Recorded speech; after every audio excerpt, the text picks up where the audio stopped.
Alhamdulillah, wassalatu wassalamu ala rasulillah wa ala alihi wa sahbihi wa man wala. Allahumma alimna ma yanfa'una wanfa'na bima 'allamtana wa zidna ilman ya rabbal alamin. Teman-teman yang dirahmati oleh Allah Subhanahu wa taala, pada pertemuan malam yang lewat kita sedikit menyinggung tentang urgensinya melakukan amar ma'ruf nahi mungkar, urgensinya melakukan dakwah, menebarkan kebaikan, karena itu adalah tugas setiap muslim. Dan salah satu di antara keistimewaan yang Allah tonjolkan pada umat ini dibandingkan umat-umat terdahulu adalah dakwah.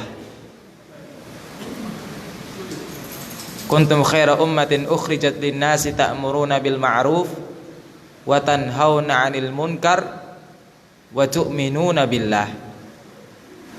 Kalian umat Nabi Muhammad adalah sebaik-baik umat.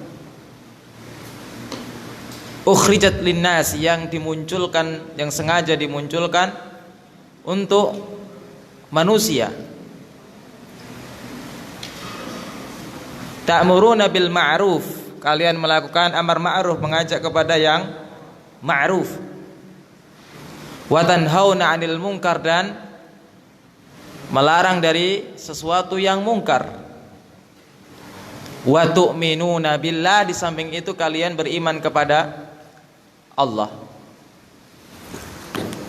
Dalam ayat ini Allah Subhanahu wa taala ingin menjelaskan kepada umat Nabi Muhammad alaihi salatu wassalam bahwa umat ini memiliki keistimewaan yang tidak dimiliki oleh umat-umat terdahulu, sehingga punya nilai khas, yaitu amar ma'ruf nahi munkar. Dari mana kita bisa mengambil kesimpulan itu? Allah mendahulukan amar ma'ruf nahi munkar daripada iman kepada Allah. Padahal kita semua sepakat bahwa iman adalah pondasi dari seluruh amal saleh. Seluruh kebaikan, seluruh perbuatan saleh manakala tidak dilandasi oleh keimanan, maka tidak akan diterima oleh Allah Subhanahu wa taala. Namun demikian Allah mendahulukan amar ma'ruf nahi munkar daripada iman kepada Allah dalam ayat ini. Kenapa? Karena sesungguhnya keimanan itu adalah sesuatu yang menjadi amalan bersama yang diamalkan oleh umat Nabi Muhammad dan juga umat-umat terdahulu. Nabi Musa punya umat yang beriman kepadanya, beriman kepada Allah. Nabi Isa punya pengikut yang beriman kepada Allah. Nabi Lut juga punya umat yang beriman kepada Allah. Tapi amar ma'ruf nahi mungkar adalah satu keistimewaan umat ini yang akan selalu ditegakkan oleh umat ini. Yang mana sebagaimana kita pernah baca hadis, Rasulullah SAW pernah mengatakan bahwa dahulu ulama Bani Israel melihat kemungkaran tapi malah diam, bahkan terlarut dalam kemungkaran tersebut, yang akhirnya kemungkaran dianggap sebagai sesuatu yang ma'ruf. Dan di antara keistimewaan umat ini adalah dalam sebuah hadis yang dikatakan bahwa ulama umat Nabi Muhammad sallallahu alaihi wasallam itu bagaikan para nabi yang ada pada Bani Israel. Kenapa? Karena dahulu sebelum Nabi Muhammad sallallahu alaihi wasallam diutus, itu setiap masyarakat sudah ada nabinya yang berusaha untuk menegakkan amar ma'ruf nahi mungkar. Tapi setelah Nabi Muhammad sallallahu alaihi wasallam diutus, setelah itu tidak ada nabi. Kalau dahulu satu masa bisa jadi ada lebih daripada satu nabi. Seperti di zamannya Nabi Ibrahim, ada berapa nabi yang kita ketahui? Ada Nabi Ibrahim, ada Nabi Ismail, ada Nabi Lut juga ada, terus Nabi Ishak atau Yakub? Ishak. Ya, yang merupakan anaknya Nabi Ibrahim alaihissalam. Ya, di zaman Nabi Musa kita ketahui ada Nabi Musa dan ada Nabi Harun. Jadi satu masa boleh jadi ada lebih daripada satu nabi. Setiap masyarakat ada nabinya. Tapi ketika Nabi Muhammad diutus, maka kenabian sudah tertutup. Sudah tidak lagi ada kenabian setelah Nabi Muhammad sallallahu alaihi wasallam, dan yang akan menggantikan Nabi Muhammad dalam menunaikan risalah adalah para ulama yang ada di dalam umat ini. Makanya disebutkan dalam sebuah athar bahwasanya ulama itu bagaikan gunung, di mana manusia atau bagaikan bintang yang kalau bintang itu muncul maka orang akan tahu jalan. Tapi kalau bintang itu tidak muncul maka orang akan kesulitan mencari jalan. Teman-teman yang dirahmati Allah Subhanahu wa taala, namun ketahuilah bahwa dakwah itu perlu ilmu. Kesuksesan menyampaikan agama Islam, menyampaikan sunnah kepada masyarakat diperlukan dua hal. Yang pertama kemarin kita sampaikan adalah jur'ah, keberanian menyampaikan kebenaran. Yang kedua adalah hikmah, meletakkan sesuatu pada tempatnya. Kemudian dua hal tersebut akan semakin kokoh dan kuat manakala diiringi oleh dua hal, dua kekuatan. Yang pertama adalah kekuatan ilmu. Semakin kita tinggi ilmunya, kita akan semakin dapat dengan mudah mematahkan segala argumen yang menyanggah dan mempersoalkan apa yang sedang kita dakwahkan. Makanya kenapa Ahmad Deedat itu selalu menang? Kenapa? Karena dia punya ilmu. Syekhul Islam Ibnu Taimiyah itu adalah manusia yang tak ada bandingnya di masanya. Bahkan sampai sekarang tidak ada bandingannya. Orang yang membaca karya Syekhul Islam Ibnu Taimiyah akan mendapatkan lautan yang luas. Bahkan Ibnu Taimiyah jika berdiskusi dengan pengikut suatu madhab yang bukan madhab Hanbali, madhabnya Ibnu Taimiyah itu Hanbali. Madhab resminya adalah madhab Hanbali yang saat ini menjadi madhab resmi Saudi Arabia. Tapi demikian Ibnu Taimiyah menguasai seluruh madhab Islam, Syafi'i, Hanafi, Maliki. Beliau kuasai itu. Bahkan ketika diskusi beliau dapat memberikan maklumat yang tidak diketahui oleh ulama madhab dalam madhab lain. Kalau dia tahu tentang seluk beluk madhab Hanbali wajar karena itu madhab resminya. Tapi kalau tahu seluk beluk madhab lain, itu adalah sesuatu yang luar biasa. Sehingga dalam setiap munadharah ketika Ibnu Taimiyah menulis Aqidah Wasithiyah dalam satu majelis antara zuhur hingga asar, banyak beberapa orang ada yang mengkritik tentang pernyataan Ibnu Taimiyah dalam Wasithiyah. Tapi beliau dapat menjawabnya dengan sangat mudah. Kenapa? Dengan keluasan ilmunya. Bahkan lawan maupun kawan mengakui betapa hebatnya Ibnu Taimiyah. Orang yang cerdas, yang sangat tinggi ilmunya. Dan itu yang akan membuat dakwah kita akan semakin kuat dan kokoh. Kekuatan yang kedua adalah perbanyak zikir. Kuatkan hubungan kita kepada Allah Subhanahu wa taala. Karena di dunia dakwah itu banyak sekali tantangan, banyak sekali rintangan. Jalan dakwah itu tidak seperti jalan yang bertaburkan bunga, namun banyak kerikil-kerikil yang siap dan duri-duri yang menghadang kita. Konsentrasi kajian kita pada malam hari ini, pembahasan kita pada malam hari ini adalah bagaimana kita menyampaikan dakwah itu dengan hikmah. Agar dakwah yang kita sampaikan ini adalah dakwah yang diterima oleh masyarakat, bukan malah dakwah yang ditolak gara-gara penyampaian kita yang tidak hikmah, tidak sesuai dengan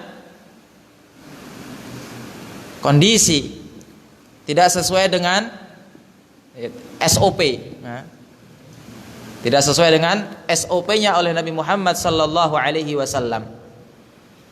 Dan alhamdulillah ya, Ustadz kita Abdullah Zain setelah merenung melihat gejolak dakwah yang terjadi di Nusantara ini, berusaha untuk melerai, berusaha untuk memberikan jalan keluar agar dakwah-dakwah yang disampaikan oleh teman-teman yang semangat dakwahnya itu bisa dapat diterima oleh masyarakat. Kita di sini sudah ya, dakwah sunnah, dakwah tauhid ini sudah lama, tapi masih banyak orang yang tidak mengenalnya. Tetangga kita belum mengenalnya karena mungkin cara dakwah kita, penyampaian kita belum sesuai dengan hikmah. Ya, insya Allah teman-teman sudah punya filenya. Kalau dulu buku ini diterbitkan oleh Pustaka Muslim Yogyakarta, tapi sekarang sudah tidak ada, sehingga tinggal sisa file versi PDF. Ya. Di sini beliau menyampaikan, di awal buku menyampaikan tentang definisi hikmah. Ya, hikmah itu di dalam Al-Quran ada dua makna. Hikmah yang tersebut di dalam Al-Quran itu ada dua hal. Hikmah yang disandingkan dengan Al-Quran, seperti firman Allah Ta'ala, laqad manna Allahu 'alal mu'minina idh ba'atha fihim rasulan min anfusihim yatlu 'alaihim ayatihi wa yuzakkihim wa yu'allimuhumul kitaba wal hikmah. Sungguh Allah telah memberikan karunia kepada orang-orang beriman ketika Allah mengutus di antara mereka seorang rasul dari golongan mereka sendiri yang membacakan kepada mereka ayat-ayat Allah dan hikmah.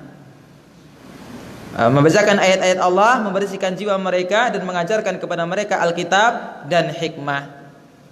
Maka hikmah yang disandingkan dengan Al-Quran atau Alkitab itu maknanya adalah hadis.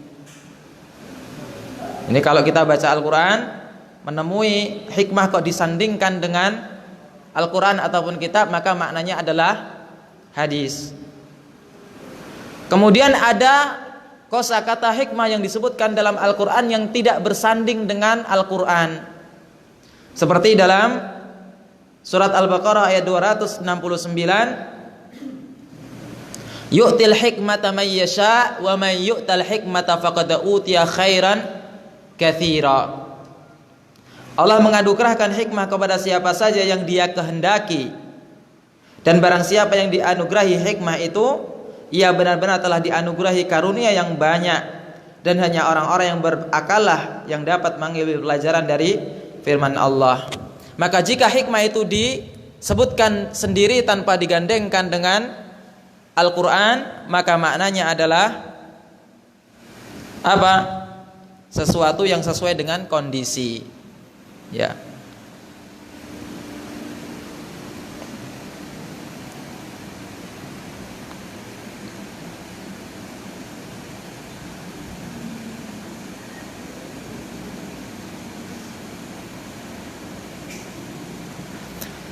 Nah, pilar-pilar hikmah itu ada 3 disebutkan dalam buku ini. Pertama adalah ilmu. Kita punya ilmu. Yang kedua kita punya kebijaksanaan. Yang ketiga kita punya sikap untuk tidak tergesa-gesa, pengen cepat berbuah. Dakwah baru seminggu 2 minggu, kajiannya nggak ada yang datang, kemudian bubar. Ya. Nabi SAW dulu pengajiannya sedikit yang datang di mana? Rumahnya Al-Arqam.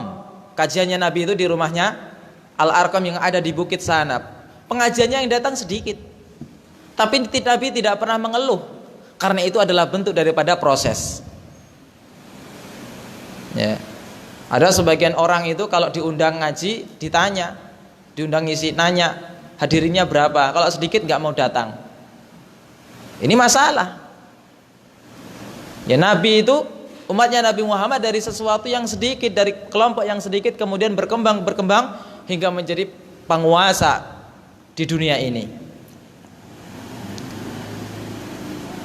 Teman-teman yang dirahmati oleh Allah Subhanahu wa taala, mari kita masuk ke pembahasan inti.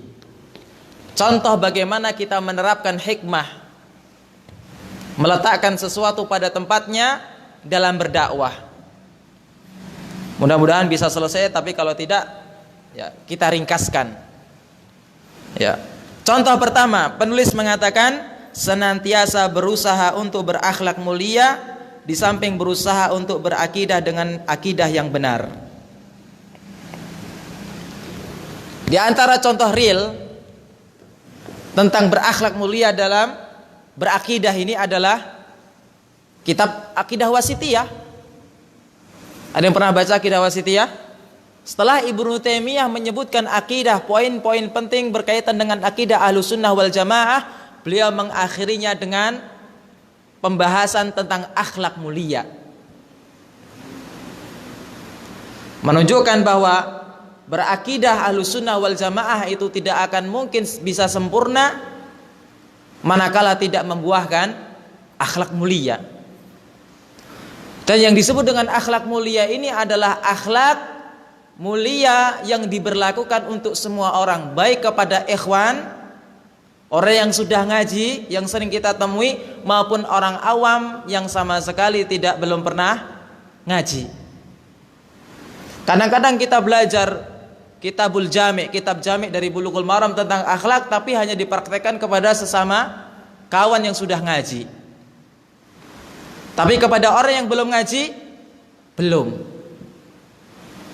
Ya, dikatakan belum, dia bukan ikhwan kita. Padahal ikhwan kita juga, saudara kita. Kita masih dipersatukan dalam kalimat la ilaha illallah. Hanya saja kesalahan yang ada pada dirinya adalah kewajiban bagi kita bagaimana kita mengubahnya dan menasihatinya. Contoh real lain berkaitan dengan akhlak mulia dalam berdakwah adalah contoh yang terjadi, yang dipraktekkan oleh seorang ulama, murid penulis Fathul Majid. Siapa penulis Fathul Majid? Yang bisa jawab tak kasih hadiah. Tahu Fathul Majid? Syarah kitab Tauhid. Siapa penulisnya? Hah? Fathul Majid, bukan kitab Tauhid. Abdurrahman bin Hasan. Abdurrahman bin Hasan. Masalah antum kok bisa jawab terus? Adal. Ya. Penulisnya adalah Abdurrahman bin Hasan Al-Syekh. Syekh itu artinya bahasa Indonesia adalah keluarganya Syekh. Jadi di Saudi itu ada keluarga nama, kemudian di belakangnya Al-Syekh, itu maksudnya keluarganya atau keturunannya Syekh Muhammad bin Abdul Wahab. Itu kalau kita baca kitab-kitab ditulis oleh fulan Al-Syekh di belakangnya, maka maksudnya adalah keturunannya Syekh Muhammad bin Abdul Wahab. Beliau punya murid namanya Ahmad bin Isa. Dia ini adalah seorang dai, ulama Ahlussunnah wal Jamaah yang mumpuni akidah dan ilmunya. Sebagai seorang dai, beliau juga untuk memenuhi kebutuhan sehari-hari biasa berjualan pakaian, berdagang. Dan partnernya, ya kawan bisnisnya, dia biasa kulakan dari seorang ulama jebolan Al-Azhar. Yang mana Al-Azhar ini ya manhaj resminya adalah Asy'ariyah. Ya dia kalau kulaan itu pesennya ke lulusan Al-Azhar itu yang bernama Syekh Abdul Qadir At-Tilmisani. Yang namanya pedagang itu biasanya nggak langsung ngambil barang terus langsung bayar 100%, tapi dicicil, ada uang muka, kemudian dicicil sesuai kesepakatan. Bertahun-tahun bisnis dan muamalah itu berlangsung. Sampai kemudian saking takjubnya Syekh Abdul Qadir At-Tilmisani terhadap sikap muamalahnya Ahmad bin Isa ini yang selalu menepati janji ketika mengangsur hutang. Tidak seperti sebagian kawan kita yang kalau ditagih jawabannya afan, udah selesai. Ya, senjatanya cuma afan terus sudah, afan akhi. Ya. Gaji anak bulan ini anak pakai buat ya, beli pakaian atau bayar kontrakan. Kalau sudah afan tuh kayaknya udah selamat. Ya. Padahal orang yang nagih hutang itu butuh duit, nggak butuh afan.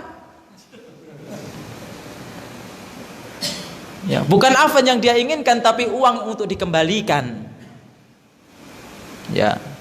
Lalu yang bilang afan ini ya pakai dalil pula. Ya, pakai dalil dalam Al-Qur'an di surat Al-Baqarah, di akhir-akhir Al-Baqarah itu. Ya. Ya, kalau ada orang yang hutang kemudian belum bisa bayar, maka berilah keluasan. Ya, maka seharusnya yang nagih hutang juga pakai dalil. Apa dalilnya? Al-mumatil, orang yang menunda-nunda hutang itu zalim, padahal dia mampu. Ya, jadi dalil-dalilan gitu ya. Ya, padahal intinya nanti akhirnya afan juga. Ya mau gimana, orang sudah nggak ada, udah dipakai lagi kok. Ya mau dipencet, mau di rumahnya mau di ini juga akhirnya afan juga. Nah, Ahmad bin Isa tadi ketika membayar hutang selalu tepat waktu, tidak punya istilah afan. Sehingga Abdul Qadir At-Tilmisani merasa takjub. Dia tahu kalau partnernya tadi, kawan bisnisnya tadi Wahabi. Ya. Maka dia sampaikan terakhir hutangnya itu disampaikan ketika Tilmisani berangkat ke Mekah untuk menunaikan ibadah haji. Ya, kesempatan itu digunakan oleh Ahmad bin Isa untuk membayar hutang. Lalu ketika mereka bertemu, janjian di suatu tempat, ya COD-an di satu tempat. Lalu Abdul Qadir At-Tilmisani menyampaikan apa yang ada dalam hatinya. Saya itu heran. Saya itu udah 40 tahun berbisnis, tapi saya tidak mendapatkan partner bisnis yang lebih baik daripada dirimu, wahai seorang Wahabi. Hei Wahabi, kamu ini kok bisnisnya selalu tepat waktu, sementara orang-orang lain tidak seperti apa yang engkau lakukan. Nampaknya isu kewahabian yang digembar-gemborkan oleh sebagian orang adalah merupakan ya, salah satu dari masalah politik. Maka Ahmad bin Isa kemudian menjelaskan bahwa apa yang didengar oleh kebanyakan orang saat ini adalah merupakan propaganda, satu fitnah. Banyak orang menuduh Wahabi yang tidak suka dengan tidak suka solawat. Padahal mazhab Hambali mengatakan orang yang solat tanpa solawat ketika tahiyat solatnya tidak sah. Dan beliau menjelaskan, dan akhirnya terjadi diskusi antara keduanya.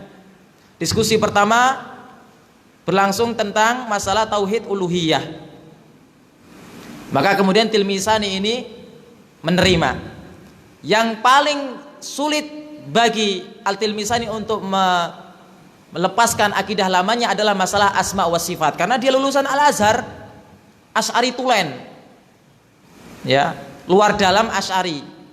Bukan lagi mendarah daging, tapi sudah menulang. Akhirnya diskusi itu terjadi beberapa minggu lamanya, yang akhirnya si Abdul Qadir At-Tilmisani menerima dengan lapang dada dakwah Syekh Muhammad bin Abdul Wahab, yang kemudian pada akhirnya menjadi salah satu donatur utama dalam menyebarkan kitab-kitab Ahlussunnah wal Jamaah. Taubat dari Asy'arinya gara-gara akhlak mulia Ahmad bin Isa. Islam masuk ke Indonesia, terlepas dari kapan masuk, Islam masuk Indonesia abad ke berapa?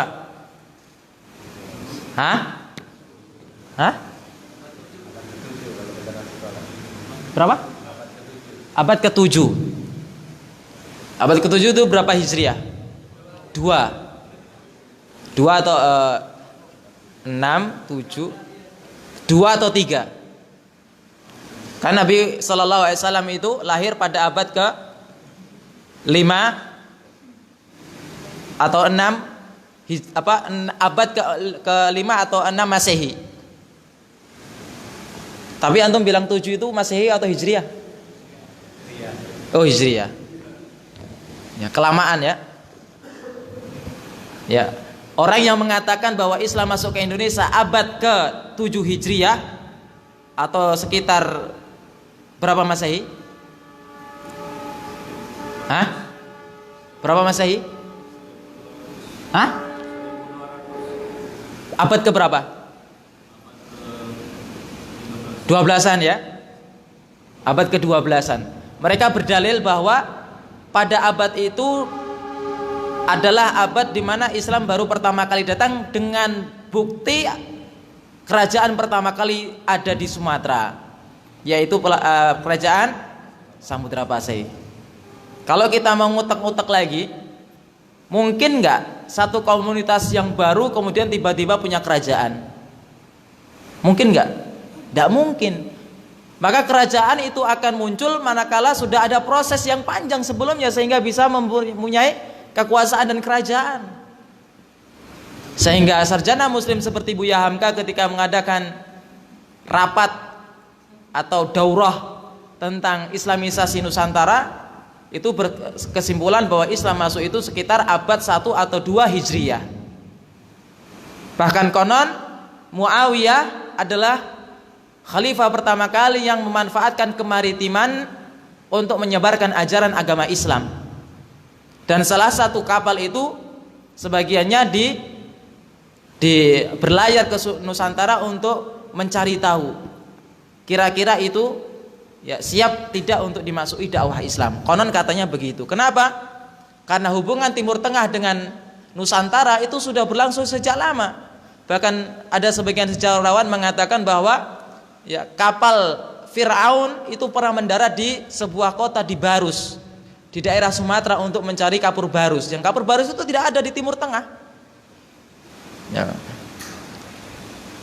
Dakwah terlepas dari polemik itu, tapi kita semua sepakat dan para sejarawan sepakat bahwa dakwah Islam yang masuk ke dalam Indonesia ini atas dasar akhlak mulia. Ya, bukan dari peperangan atau yang lainnya, tapi dari akhlak mulia yang dicontohkan oleh para pedagang-pedagang Muslim. Maka kita jika ingin orang lain mendengarkan apa yang kita sampaikan, maka berakhlak yang mulia. Dan ini berlaku kepada semua orang, bahkan kepada orang yang paling menentang terhadap ajaran tauhid. Ya.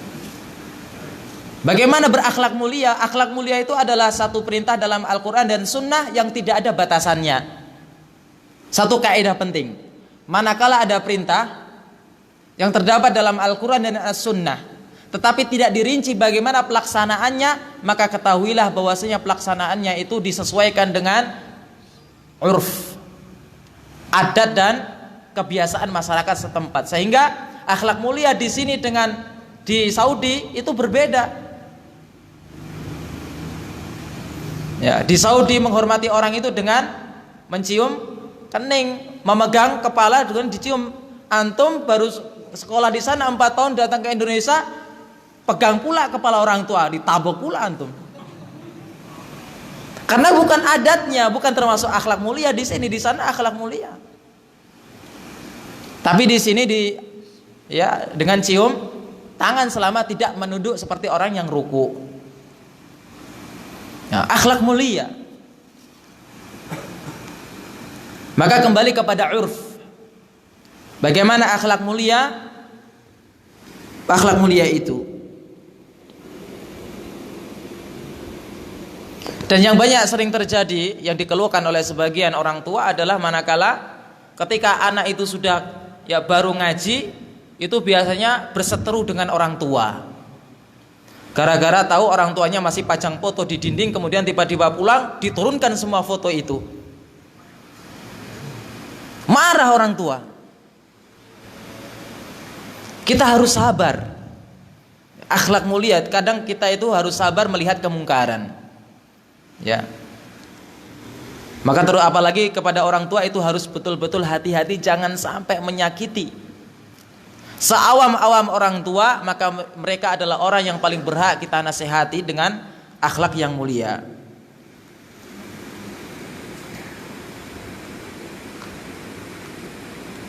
Contoh yang kedua, dakwah dengan hikmah, senantiasa berusaha bermuka manis. Ya, bermuka manis, bukan lemah gemulai, tapi bermuka manis. Ya, kalau lemah gemulai itu bencong. Bermuka manis ya. Bukan malah bermuka masam. Juga menunaikan hak-hak kaum muslimin, termasuk mereka yang memiliki penyimpangan, jika tidak disyariatkan padanya penerapan metode hajar. Hajar itu maknanya boikot. Ya. Rasulullah SAW pernah bersabda, tabassamuka, senyummu yang kau berikan kepada saudaramu adalah sedekah. Ya, saudaramu di sini tidak, ya maknanya bukan hanya saudara yang sama-sama pernah ngaji bareng, tapi setiap orang yang beriman kepada Allah Ta'ala, meskipun dia belum mengenal dakwah kita yang kita sampaikan. Ya.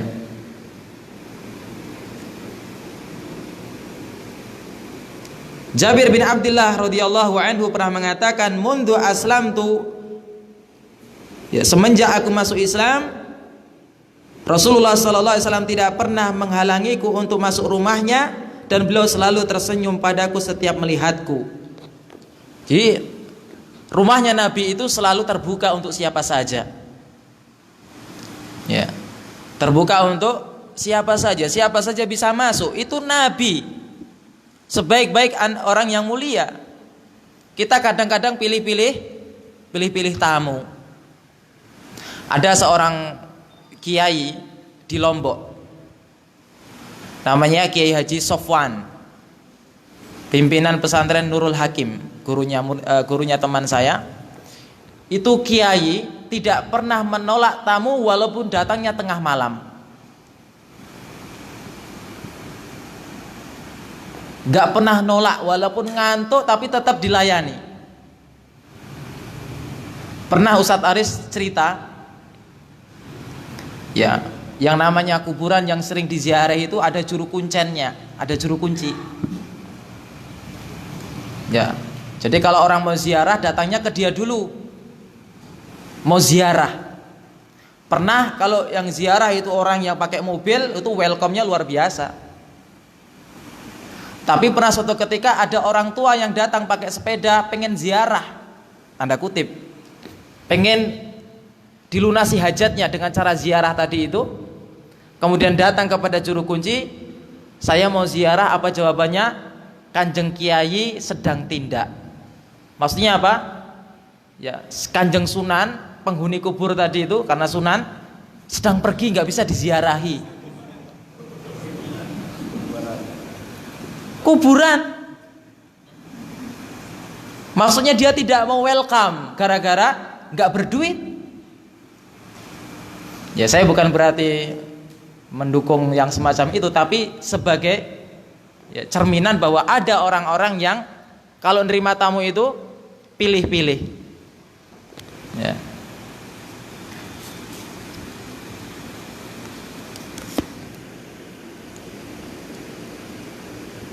Ya, bermuka manis dan menebarkan salam. Salam ini juga penting. Ya, salam kepada siapa saja. Ya, baik ke Indomaret, salam assalamualaikum. Apa salahnya? Ada di antara antum yang pernah ke Indomaret salam tak kasih buku?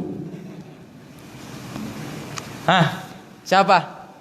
Pernah ke Indomaret gitu assalamualaikum? Padahal penjaganya juga jilbaban, sama biasanya ada laki-lakinya yang kalau ada laki-laki jangan, kalau yang kasirnya cuma jilbaban disalami, kalau laki-laki nggak disalami. Gak ada kan? Kenapa coba?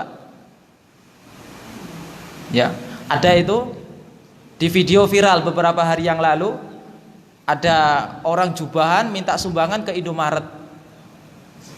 Tahu ya ceritanya ya? Dikasih sedikit marah-marah. Ini mencerminkan apa ini maksudnya? Ya nggak mau sedekah kok marah-marah, malah ngungkit-ngungkit, ya, ngungkit-ngungkit Indomaret dan lain sebagainya. Akhirnya viral, ya, dengan mudah viral. Nah kita tunjukkan bahwa kita tidak seperti itu, tidak pernah marah-marah. Ya. Tebarkan salam kepada siapa saja, baik kepada orang yang masih punya penyimpangan ataupun orang yang tidak punya penyimpangan. Dan ini adalah nasihat para ulama, dan itu boleh. Assalamualaikum, semoga kesejahteraan kepada kalian. Karena itu adalah hak seorang muslim, bahkan kepada hizbiyah sekalipun. Ya. Pembahasan hizbiyah ini berat. Hizbiyah itu artinya apa? Hah? Apa artinya hizbiyah? Fanatik terhadap sesuatu selain Islam. Itu hizbiyah. Dan hizbiyah itu hampir ada di setiap orang. Cuma kadarnya yang berbeda. Makanya sebagian orang, sebagian ulama Yaman itu mengharamkan sekolah dan organisasi. Gara-gara kalau berorganisasi dikhawatirkan punya hizbiyah. Nah ini adalah kekhawatiran yang tidak diperlukan. Ya. Mendukung instansi sekolah yang kita miliki itu kewajiban dong kita yang mendirikan, masa kita tinggalkan, kan tidak mungkin. Tapi yang menjadi pembahasan adalah kalau toh ada orang yang punya sikap hizbiyah,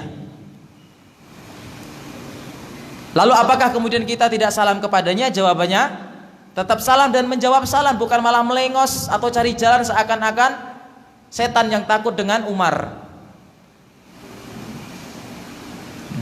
Ini bukan akhlak yang mulia.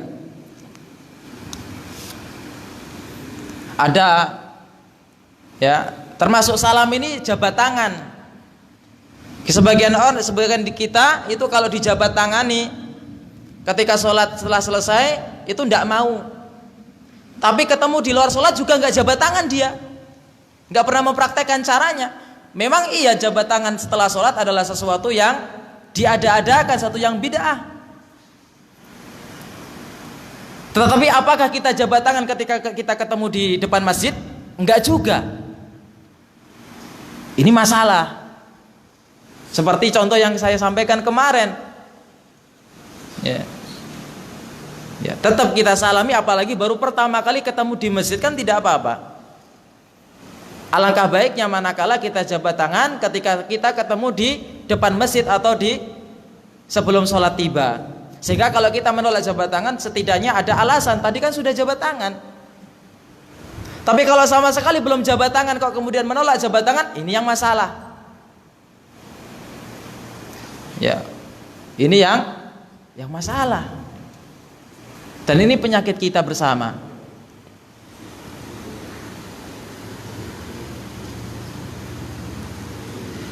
Kemudian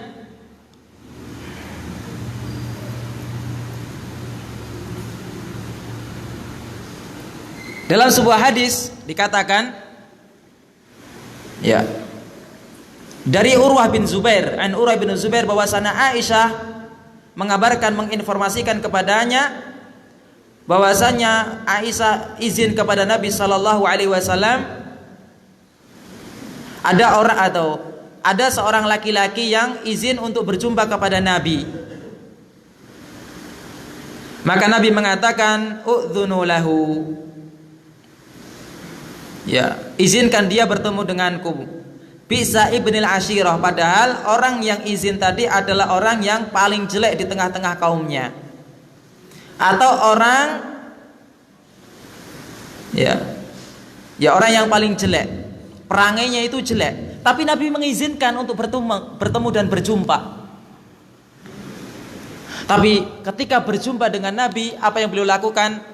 falana lahul kalam, falamma dakhala alana lahul kalama. Ketika orang yang jelek perangainya tadi datang menemui Nabi, Nabi justru melembutkan ucapannya.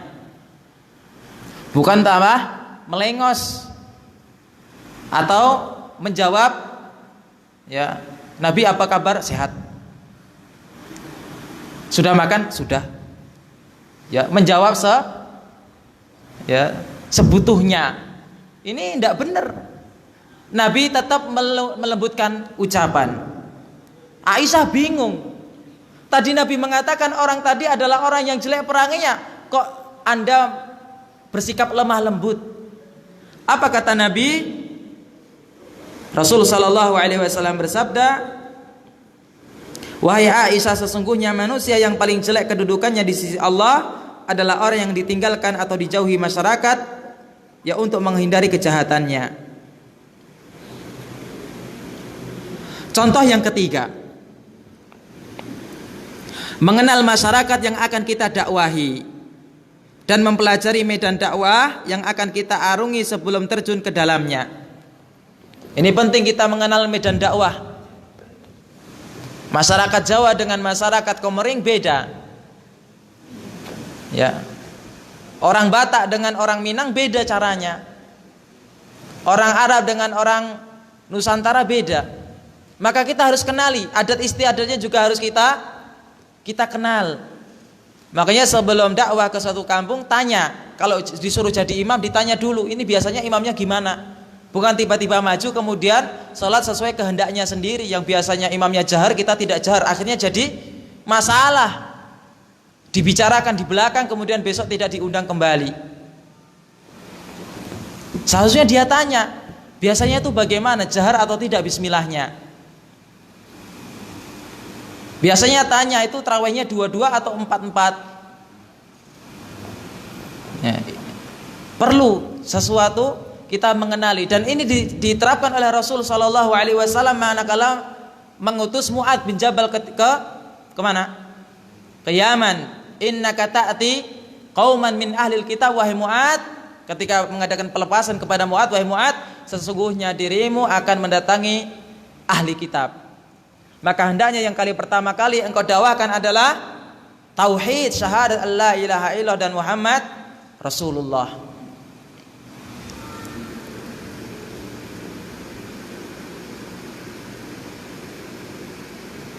Dan kalau kita sudah mempelajari masyarakat, maka di sini penulis memberikan contoh bagaimana penerapannya. Pertama, jika kita telah mengetahui bahwa yang kita hadapi adalah orang awam seperti buruh bangunan, abang becak, buruh tani, penjual jamu, maka untuk mengajarkan tauhid tidak harus muluk-muluk. Ya, dibacakan usul salasah dari A hingga Z. Ibnu Utsaimin berkata dalam syarah Aqidah Ahlussunnah wal Jamaah, beliau mengatakan dalam menyampaikan dakwah kita tidak perlu membagi tauhid menjadi 3. Ya. Ketika yang didakwahi adalah orang awam, betul-betul orang awam, yang dia itu pendidikan yang rendah, tidak perlu katakan tauhid itu ada 3, uluhiyah, rububiyah, asma wa sifat.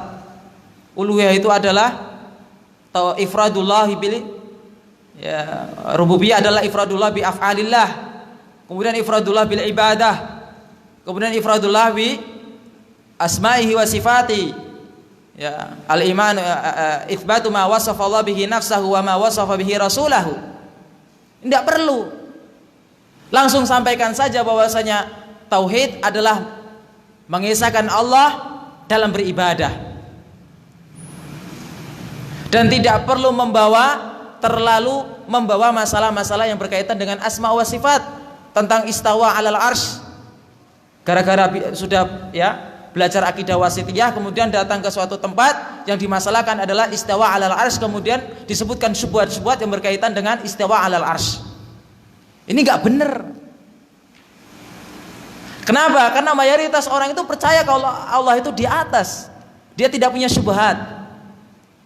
Karena dia tidak punya syubhat, tidak perlu kita mendatangkan syubhat yang tidak pernah dia dengar. Karena mereka sudah iman, percaya kepada yang di atas. Mereka seperti itu. Doa selalu mengadakan ke atas, percaya. Sehingga yang perlu ditekankan adalah masalah tauhid uluhiyah dalam masalah ibadah. Kita persingkat masalah itu, permudah permasalahan. Jangan sampai kita muluk-muluk membicarakan tauhid kemudian malah membuat orang lari. Makanya sampai Ali radhiyallahu anhu pernah mengatakan, hadithun nas bima ya'qilun, berbicara dengan orang sesuai apa yang mereka fahami, sesuai kemampuan mereka. Kalau kita berbicara kepada seseorang tidak sesuai dengan akal yang mereka miliki, pengetahuan latar belakang yang dia miliki, kata Ali, atuhibbu an yukadzdzaballahu wa rasuluhu, apa kamu ingin Allah dustakan dan Allah Rasul didustakan gara-gara salah menjelaskan, terlalu bertele-tele dalam menjelaskan masalah akidah.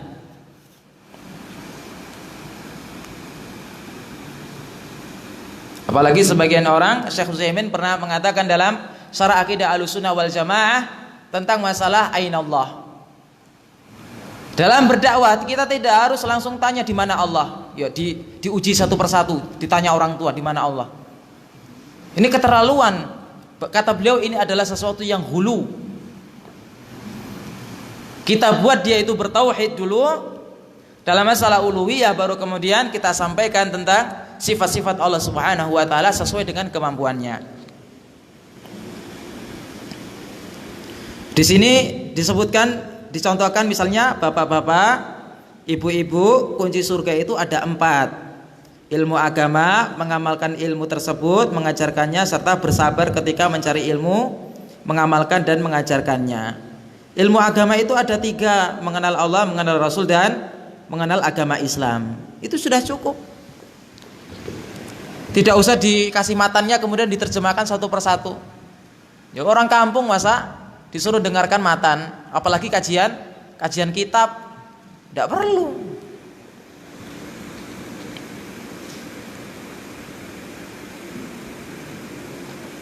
Jika masyarakat itu adalah orang yang fobi dengan kalimat bid'ah, dikit-dikit bid'ah, maka kita pakai cara yang lain dengan mengatakan apa? Amalan yang tidak sesuai dengan sunnah, atau tidak ada dalilnya, tidak harus datang pakai kalimat bid'ah.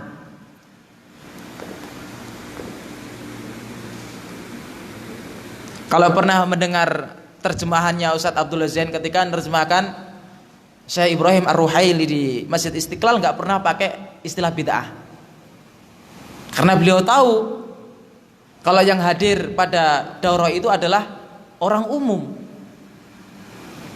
Apalagi di Jakarta, dai-dai bid'ah itu banyak, sehingga kalau pakai istilah bid'ah maka orang akan lari.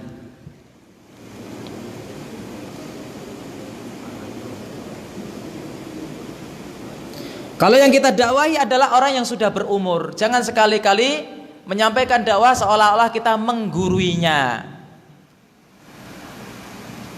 Kita kasih buku kepada dia, dia bilang, Pak baca ini kitab sunnah. Tidak perlu. Sampaikan kepadanya, Pak saya punya buku, tolong dikoreksi, barangkali ada yang salah. Ya, yang biasanya zikirnya macam-macam, kasih Hisnul Muslim, Pak tolong dibaca, barangkali ada yang salah, tolong ditegur. Tidak menggurui.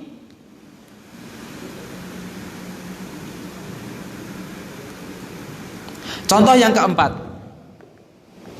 bertahap dalam berdakwah dengan memulai dari yang paling penting, yaitu dalam masalah tauhid, dan melangkah kepada syariat-syariat yang lain. Dan ini jelas, ya, di satu masyarakat terjadi masalah riba, tapi juga banyak sesajen yang ada di beberapa sudut kota, dan setiap rumah hampir punya sesajen. Maka mana yang kira-kira pertama kali kita prioritaskan? Maka masalah sesajen. Orang sunnah kaki di pakaian di atas mata kaki, kemudian tidak riba, tapi kalau masih syirik nggak ada manfaatnya. Tapi kalau orang bertauhid tapi masih riba, masih isbal, ada jaminan dia masuk surga, walaupun mungkin akan mampir di neraka. Dan neraka itu Ya, azab yang paling ringan apa? Bara yang diletakkan di kaki kemudian mendidih kepalanya. Dan jangan berharap antum akan mendapatkan itu, karena itu sudah dibooking oleh Abu Thalib. Sudah dibokingkan untuk Abu Thalib. Jadi jangan berharap jadi ada azab yang lebih daripada itu. Ya. Jadi hati sedikit apapun dosa yang kita lakukan maka azabnya perih dan pedih dan dahsyat. Dan ketika kita mengawali dakwah dengan tauhid, kita harus kreatif. Di sini disebutkan adalah dakwah tauhid lewat apa? Lewat ngajarkan Al-Qur'an, bikin TPA, bikin PAUD, bikin sekolah SD. Orang akan senang orang tua. Di Wadi Mubarak itu ada orang yang menuduh kita ini ISIS. Ya. Gara-gara akhwatnya cadaran semua. Tapi ketika mau masukkan anaknya sekolah bingung mau masukkan kemana. Akhirnya kemana? Wadi Mubarak. TPA. Beliau menjelaskan, Syekh Abdul Razak pernah bercerita, ada seorang guru mengutus muridnya untuk apa namanya? Untuk babat alas. Di suatu masyarakat yang sudah banyak terjadi kesyirikan dan kemungkaran, diutuslah ke situ untuk babat alas, untuk menyampaikan tauhid. Apa yang pertama kali dia lakukan? Membuka TPA. Diajari anak-anak itu cara menulis dan cara membaca Al-Quran sampai pandai. Orang tua mana yang tidak suka kalau anaknya bisa baca Al-Quran dan bisa tulis Al-Quran? Semuanya akan senang. Dan akhirnya mereka cinta dengan dai yang datang untuk buka alas tadi. Kemudian setelah sampai waktunya, sang dai tadi mulai mengajarkan masalah tauhid, mengajarkan kemungkaran-kemungkaran dalam masalah akidah yang terjadi, yang sering dilakukan oleh masyarakat setempat. Maka tiba-tiba ketika pada suatu masa ketika mereka, ya bahasa kita festival setiap tahun. Kalau di Palu festival apa namanya? Apa namanya? Saya lupa. Di Minang juga ada festival. Ada festival-festival kebudayaan yang berbau syirik. Dan itu sudah dijelaskan kepada sang anak-anak. Ketika bapaknya sudah mulai festival, mulai perayaan, anak-anaknya lah, anak-anak yang tadi anak-anak TPA itulah yang kemudian maju memberitahu bahwa festival yang selama ini dilakukan oleh masyarakat itu adalah sesuatu yang mungkar. Para orang tua kaget, tidak kepayang. Ya, siapa yang ngajari kalian? Pak Ustadz. Ya. Tapi karena orang tua sudah kadung cinta kepada dai tadi, karena sudah ngajari anaknya baca dan menulis Al-Quran, akhirnya nggak mungkin dia kemudian marah-marah ngusir, karena sudah terlanjur jatuh cinta dan berterima kasih, punya hutang budi. Akhirnya mereka mendatangi sang ustadz untuk menanyakan seluk-beluk festival yang sedang akan mereka laksanakan. Maka dijelaskanlah masalah itu, yang akhirnya festival itu digagalkan gara-gara buka TPA. Maka kita mulai dari TPA kita yang punya musola di dekat rumah, kita tawarkan kepada orang tua, saya membuka TPA. Kalau tidak boleh di musola, buka di rumah kita. Ngajari 1, 2, 3 anak. Adalah sesuatu yang mulia daripada tidak sama sekali. Yang kedua misalnya contohnya memasukkan akidah lewat pintu hadis. Syekh Mukbil, negeri Yaman itu dipenuhi oleh sekte-sekte Syiah. Ada Zaidiyah, ada Huthiyah, ada Ismailiyah dan lain sebagainya. Syekh Mukbil ketika selesai belajar di Madinah, mulai dakwah di Yaman dengan cara apa? Karena orang Syiah itu ngakunya cinta kepada Nabi Shallallahu Alaihi Wasallam, maka beliau mulai dakwahnya dengan cara menyebutkan hadis-hadis yang berkaitan dengan keutamaan Ahlul Bait. Orang Syiah itu kan selalu membawa apa? Ahlul Bait, menggembor-gemborkan Ahlul Bait. Maka Syekh Mukbil di antara metode dakwahnya adalah membawakan hadis-hadis yang berkaitan tentang keutamaan Ahlul Bait. Akhirnya orang Syiah kemudian tertarik. Yang dari situ beliau kemudian memasukkan sedikit demi sedikit akidah Ahlussunnah wal Jamaah, yang akhirnya 2/3% penduduk Yaman mengenal akidah Ahlussunnah wal Jamaah. Dimulai dari situ. Kita dakwah di masyarakat, orang suka sholawatan dan menuduh kita tidak suka sholawatan. Kita datangkan hadis-hadis tentang keutamaan bersolawat kepada Nabi Sallallahu Alaihi Wasallam. Maka mereka akan suka. Kemudian kita masukkan sedikit demi sedikit poin-poin berkaitan dengan masalah tauhid.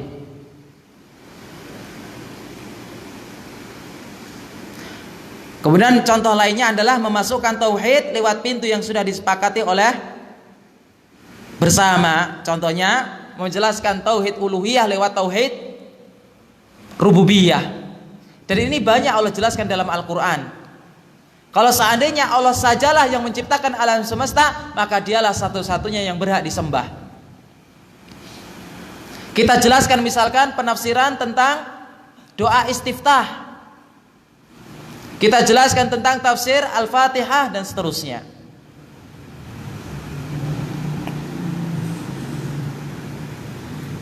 Contoh yang kelima, hendaknya para dai setelah menyampaikan dalil dari kitab dan sunnah, sebaiknya mereka berusaha memperbanyak nukilan perkataan ulama Ahlussunnah yang memiliki kedudukan di hati masyarakat umum. Misalnya Imam Syafi'i, Bukhari, Muslim, Al-Muzani, Al-Marwazi dan seterusnya. Dan kita hendaknya menghindari penyebutan nama Syekhul Islam Ibnu Taimiyah dan Ibnu Qayyim atau bahkan Muhammad bin Abdul Wahhab, yang banyak orang yang fobi terhadap nama-nama tadi. Ya. Dan di antara yang menarik untuk dicontoh adalah perbuatan atau metode dakwah yang dipraktekkan oleh Dr. Abdul Basit Abdurrahman, salah seorang dai Malaysia yang salah satu di antara mahasiswa Malaysia yang kali pertama mendapatkan gelar doktor. Ketika beliau menyampaikan tauhid, beliau tidak pernah mengajarkan kitab-kitab yang asing di tengah masyarakat. Tidak pernah mengajar kitab tauhid Syekh Muhammad bin Abdul Wahhab, tidak pernah mengajarkan usul salasah, tidak pernah mengajarkan qawaidul arba, apalagi kitab-kitab yang dikarang oleh Syekh Muhammad bin Abdul Wahhab lainnya. Tapi lewat pintu-pintu kitab yang sudah akrab dibaca oleh masyarakat. Riyadhus Shalihin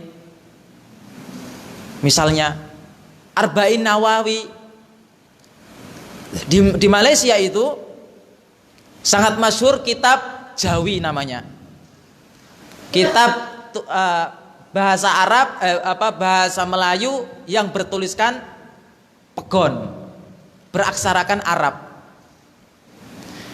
Kajian beliau seputar kitab-kitab yang biasa dikaji oleh orang Malaysia. Syarah Thahawiyah. Saya kemarin ketika daurah saya sampaikan contoh ulama Nusantara yang mendakwahkan kali pertama masalah tauhid dibagi menjadi 3. Ya, sekarang ini kan lagi viral Islam Nusantara. Pokoknya dikit-dikit Nusantara. Maka kita sebagai dai Ahlussunnah wal Jamaah, kita juga bisa membawakan bukti akidah Ahlussunnah yang selama ini kita ajarkan adalah akidah yang diajarkan oleh ulama Nusantara. Saya kemarin contohkan misalkan buku ini, Perisai bagi sekalian mukallaf, Syarah Akidah Thahawiyah, karangannya Syekh Abdul Qadir bin Abdul Muttalib Al-Mandiri, ulama Mekah, mengajar di Masjidil Haram, asal Mandailing, Sumatera Utara.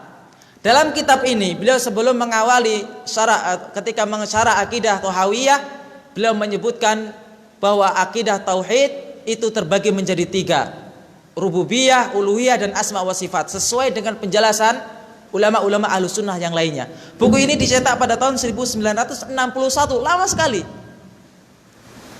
Sehingga kalau ada orang yang menyanggah masalah tauhid pembagian tauhid menjadi 3, kita bawakan perkataan beliau.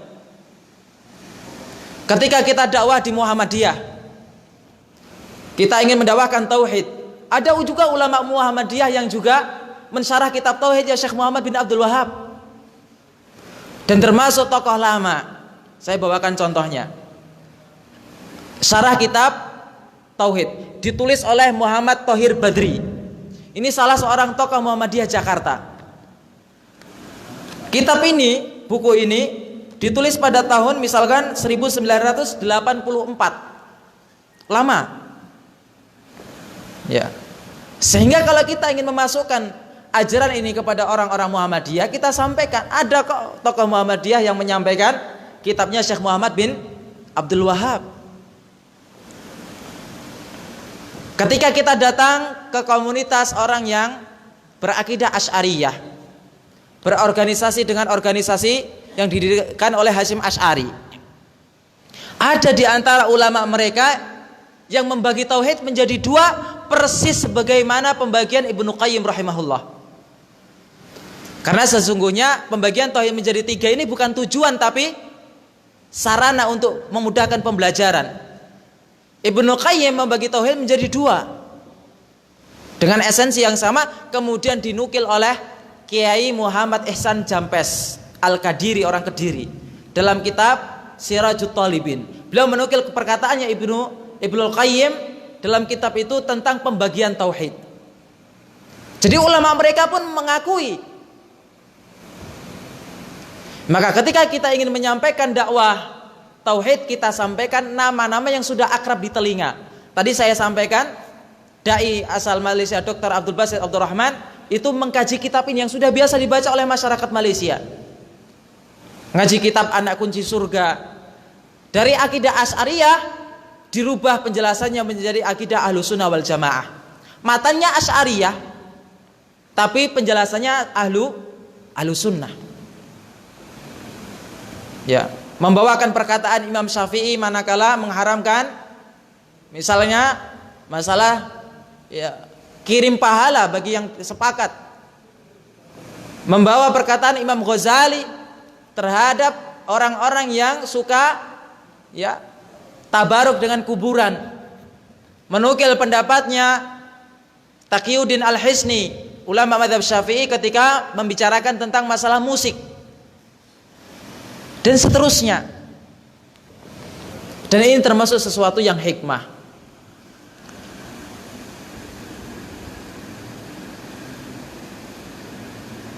Contoh yang keenam adalah hendaknya kita berusaha untuk menyampaikan dakwah yang penuh berkah ini dengan lemah lembut.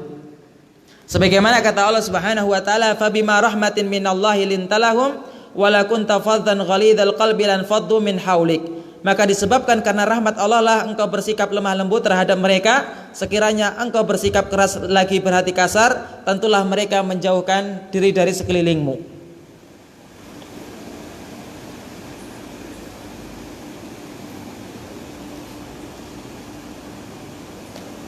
Ya, kita loncat ya.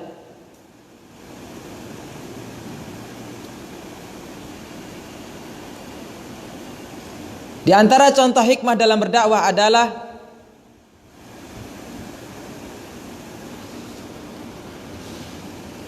di saat mentahdzir, mengingatkan umat dari penyimpangan ahlul bid'ah, baik mereka berbentuk kelompok maupun individu. Seorang dai ahlu sunnah tidak harus menyebutkan secara terang-terangan nama-nama kelompok dan individu tersebut jika memang hal tersebut tidak dibutuhkan. Ya, tidak harus ditegaskan nama orang yang sedang kita bantah. Ya, tidak perlu kita sebutkan nama organisasi yang sedang kita bantah. Cukup pakai inisial saja.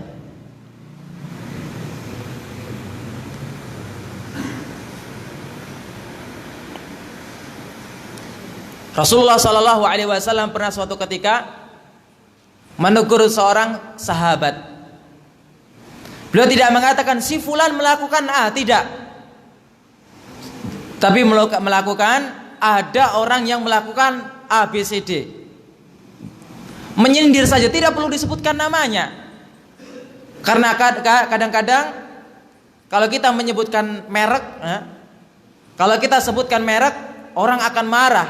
Apalagi organisasi itu adalah organisasi yang besar, yang punya kekuatan politik di pemerintah. Yang ada kita malah merusak dakwah. Karena yang terpenting adalah bantahan, bukan nama kelompok itu.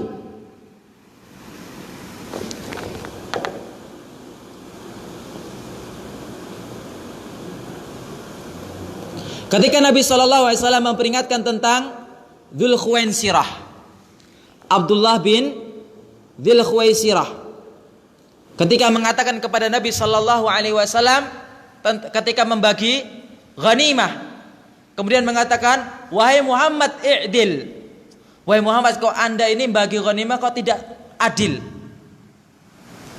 Lalu Nabi mengatakan, kalau aku tidak adil, terus siapa lagi yang adil? Maka Nabi SAW mengatakan, innahu sayakhruju min di'di hadza qaumun yaqra'unal Qur'an.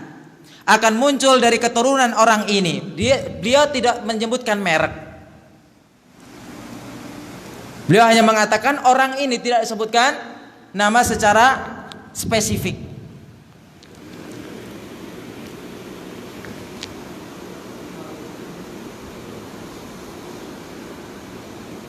Dan tahdzir ya kadang bermanfaat, kadang tidak. Apalagi kalau kita yang tidak punya kedudukan sebagai orang biasa kemudian mentahdzir, gak ada manfaatnya. Ya, orang ditahdzir gak akan mempan. Ya, emang surga milik kamu sendiri, kan biasanya begitu. Cukup ustadz-ustadz kita, karena tahdzir itu bukan rukun dakwah. Sebagian orang mempermasalahkan dai ahlu sunnah gara-gara tidak mentahdzir ulama A, mempermasalahkan keahlu sunnahannya, kesalafiannya dipermasalahkan. Itu ada. Padahal hukum tahdzir itu apa? Fardu kifayah. Ustadz A sudah memperingatkan, ya sudah kita cukupkan dengan Ustadz A. Ya, tidak mesti setiap pengajian muncul tahdziran. Apalagi kalau orang awam mendengarkan Ustadz A misalkan, suka mendengarkan Ustadz A yang tidak berakidah Ahlussunnah wal Jamaah, kita tahdzir dia nggak akan mempan. Apalagi orang-orang yang baru pertama kali ngaji. Biasanya orang pertama kali ngaji itu ya biasa, masih rujukannya masih beragam. Maka kita sampaikan kepada dia, memang ustadz itu ya berilmu, tapi dia punya kesalahan sehingga kita tidak perlu ke sana. Kita cukupkan dengan yang sudah ada.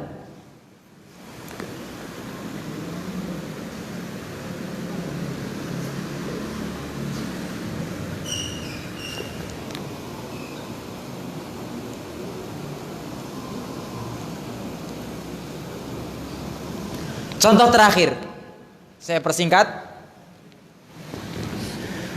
Contoh yang ke-13 dalam buku ini, halaman, nggak ada halamannya.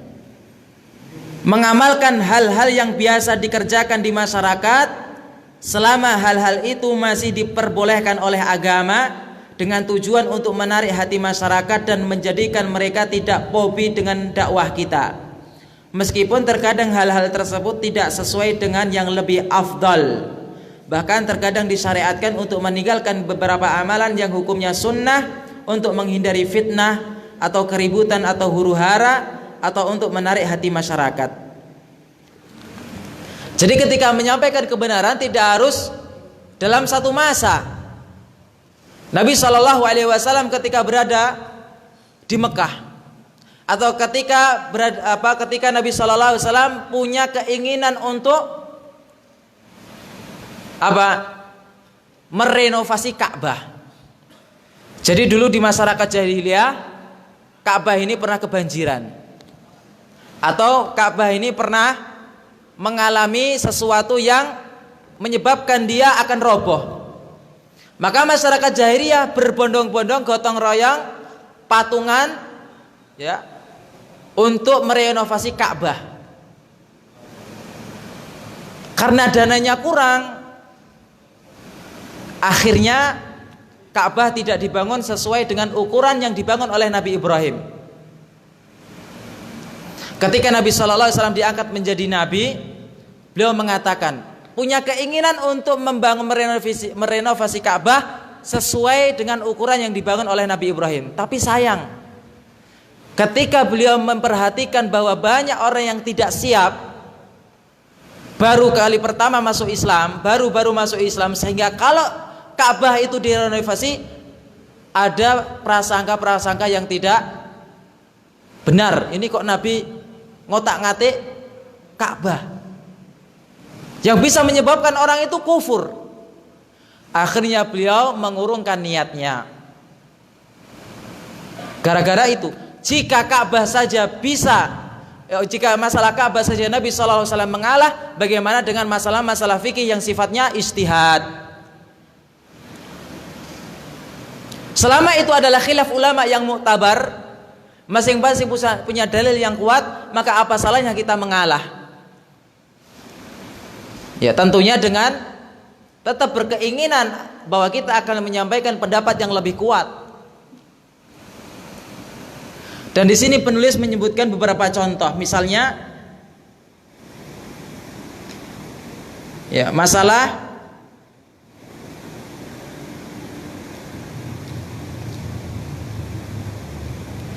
bismillah. Ya, masalah bismillah apakah dijaharkan atau disirikan? Mazhab Syafi'i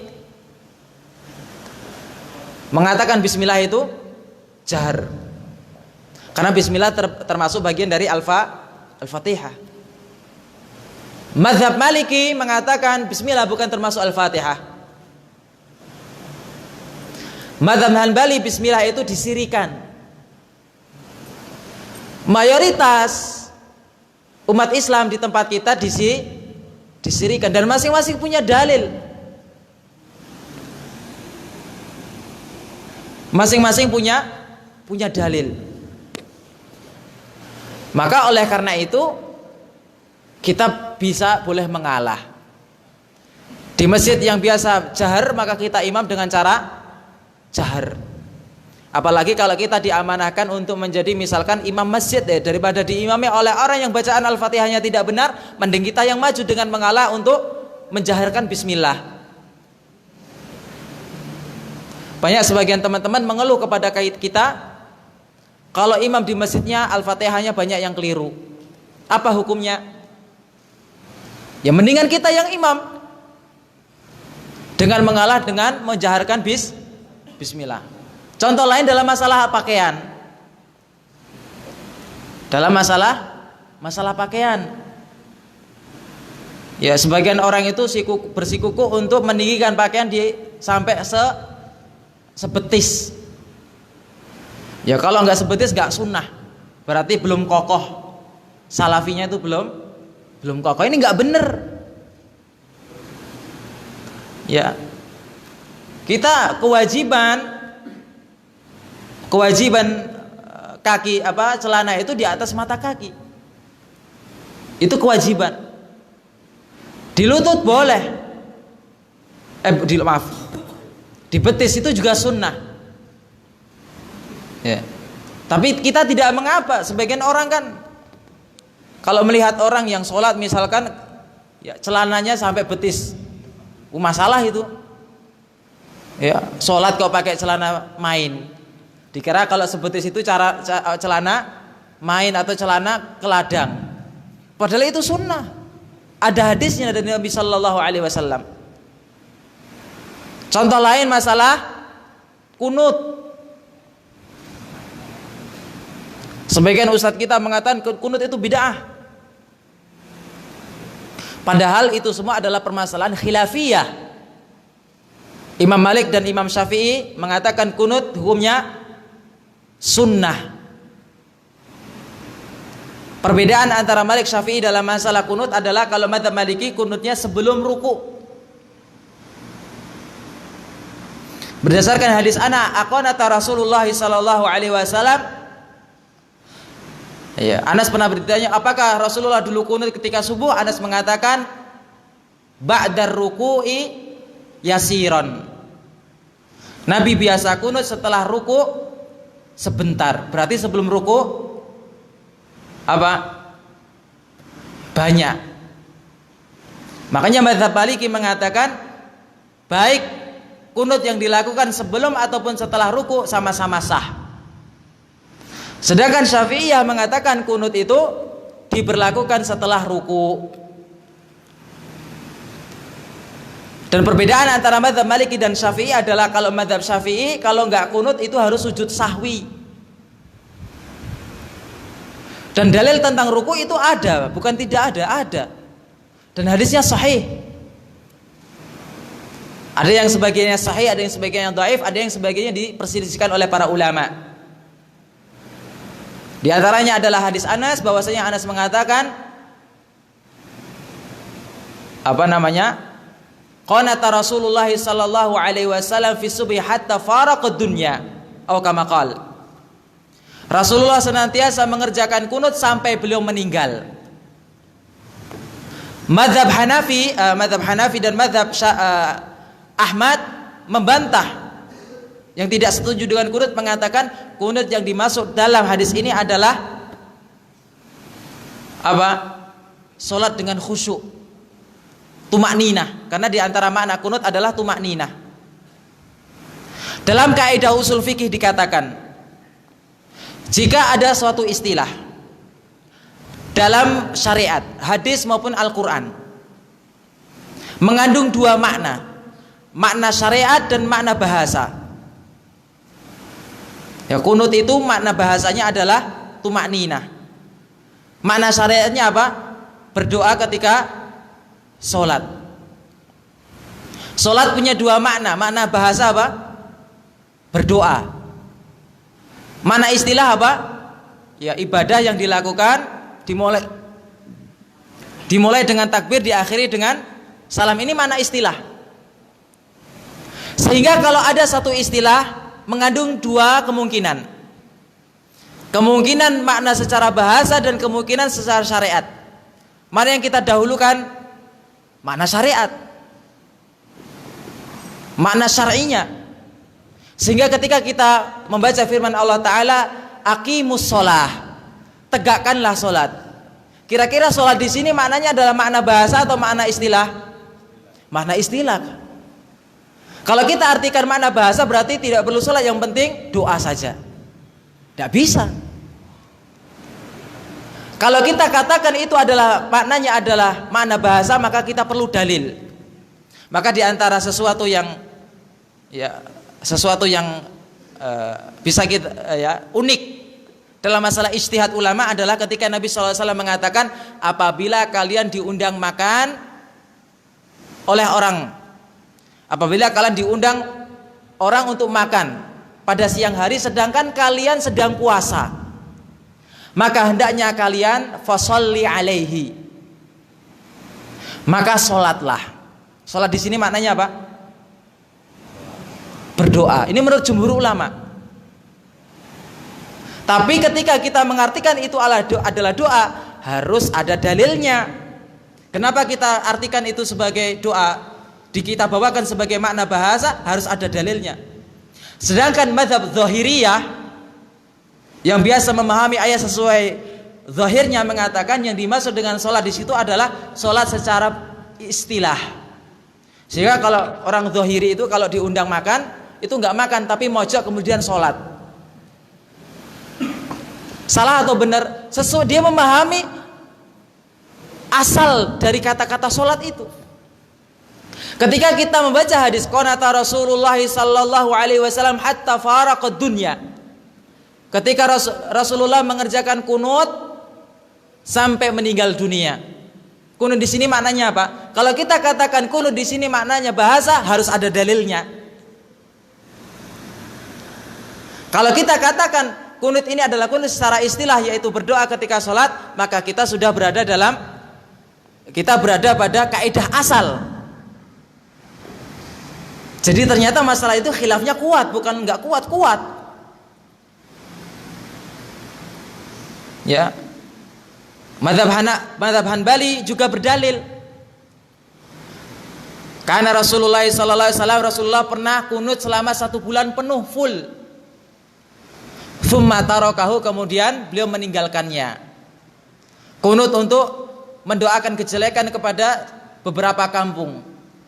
Satu kampung di antara kampung-kampung orang Arab. Kemudian beliau meninggalkannya. Berarti kunut dulu pernah dikerjakan oleh Nabi kemudian ditinggalkan. Itu mazhab Ahmad. Dan sebagian orang ketika mengatakan kunut adalah bid'ah, itu berdalil dengan pendapat seorang sahabat yang bernama Al-Asja'i. Ketika ditanya oleh anaknya, "Wahai ayahku, engkau dahulu pernah sholat bersama Rasulullah, Abu Bakar, Umar dan Utsman. Apakah mereka kunut?" Beliau mengatakan, "Ayya bunayya bid'ah." Wahai anakku, kunut itu bid'ah, tidak pernah dikerjakan oleh Nabi, Rasul dan Abu Bakar, Umar dan Utsman. Ini adalah dalil sebagian ulama, sebagian ustadz kita yang mengatakan kunut itu bid'ah. Sekarang pertanyaannya, perkataan sahabat itu dalil bukan? Perkataan satu sahabat itu hujah atau bukan? Hujah atau bukan? Jika perkataan itu sudah terkenal, menyebar di seluruh para sahabat lainnya, dan tidak ada sahabat lain yang mengingkari, maka itu hujah. Maka perkataan satu sahabat itu bagaikan ijma, dan ijma adalah hujah. Tapi jika perkataan itu adalah perkataan sudah tersebar, kemudian ada yang menyelisihinya, ada sahabat yang mengatakan A, kemudian sahabat lain mengatakan B. Apakah perkataan sahabat A menjadi hujah atas sahabat B? Tidak. Berarti ada dua pendapat. Dalam sebuah kaidah dikatakan, orang yang tahu itu menjadi hujah atas orang yang tidak tahu. Orang yang tahu menjadi hujah atas orang yang tidak tahu. Sekarang Al-Asja'i mengatakan kunut itu bid'ah, berarti dia tidak tahu. Tapi diriwayatkan dari Khulafaur Rasyidin bahwasanya mereka mengerjakan kunut. Berarti ada dua hadis ada dua athar yang bertentangan. Satu sahabat menafikan kunut karena ketidaktahuannya, sedangkan ini menetapkan kunut karena pengetahuannya. Berarti mana yang didahulukan? Yang tahu. Sehingga bahkan Imam Ahmad sendiri tidak mengatakan kunut itu bid'ah. Oleh karena itu, selama pendapat itu adalah masalah khilafiyah yang mu'tabar, maka kita tidak perlu kemudian terlalu menyibukkan diri dengannya. Ya, kalau imam kunut kita tidak mau sholat di tempat itu, atau tidak mau ngangkat tangan, ini masalah. Ya. Kemudian nasihat saya kepada kawan-kawan sekalian, kalau antum sholat, jangan cari masjid yang paling jauh. Sholatlah di masjid yang paling terdekat. Kalau kita tidak sholat di masjid yang terdekat, siapa yang mau dakwahi mereka? Yang ada malah orang-orang masjid akan menaruh curiga kepada kita. Kenapa kok si A ini sholatnya jauh sekali? Apa kita ini orang kafir? Kan kadang-kadang ada hal-hal semacam itu. Ya. Maka betapapun salahnya, selama itu bukan masalah bacaan, masih ada zikir bareng, ya tidak apa-apa. Yang penting kita, kalau mereka zikir bareng, ya kita diem, zikir sendiri. Jangan malah sholat sunnah di belakangnya pas. Ya, imam zikir bareng, kita sholat di belakangnya pas, itu bikin kesuh, itu bikin marah. Kalau mereka sudah marah kepada kita, bagaimana mereka akan menerima dakwah kita? Ya, diam ketika melihat kemungkaran itu kadang-kadang lebih manfaat daripada langsung merubah kemungkaran. Seperti dokter misalnya, ada orang berpenyakitan, punya borok, punya koreng, apa kemudian langsung dikasih obat, kemudian dia butuh waktu, harus menunggu sehari 2 hari, harus nanti akan dioperasi, ada proses. Demikian juga dengan kemungkaran. Syekh Utsaimin pernah ditanya semacam itu, Syekh, apakah kita boleh duduk-duduk dengan orang yang melakukan bid'ah, melakukan kemungkaran, afwan. Kata beliau, dai itu seperti dokter. Dokter jika melihat ada pasien yang punya penyakit, tidak langsung kemudian dioperasi, tapi ada proses. Koreng saja kalau disiram alkohol langsung sakit, perih. Kemungkaran juga sama, apalagi kemungkaran itu sudah dilakukan oleh orang selama bertahun-tahun, turun-temurun, 7 keturunan, 7 generasi. Kita baru datang ngaji sehari 2 hari, 1 tahun 2 tahun langsung pengen merubah. Ini sesuatu yang sulit, perlu proses. Dan hargailah orang yang proses. Kita dulu juga ngaji tidak langsung menerima. Ya. Demikian apa yang bisa kita sampaikan.